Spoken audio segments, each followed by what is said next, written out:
Con le note dell'Inno d'Italia e l'Alzabandiera è iniziata ufficialmente per il reparto Salmerie la 90ª Dunata del Piave.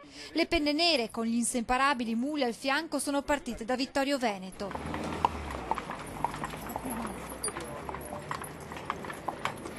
Cammineranno fino a domani sera, quando è previsto l'arrivo a Treviso. Lungo la marcia d'avvicinamento attraverseranno molti luoghi simbolo. Si recheranno attraverso i percorsi della Grande Guerra fino a Treviso per sfilare poi domenica alla Dunata Nazionale. I 5 muli che sfileranno domenica saranno ospitati nella sede dell'ex Genio Civile di Treviso, dove sabato arriverà anche Iroso, classe 79.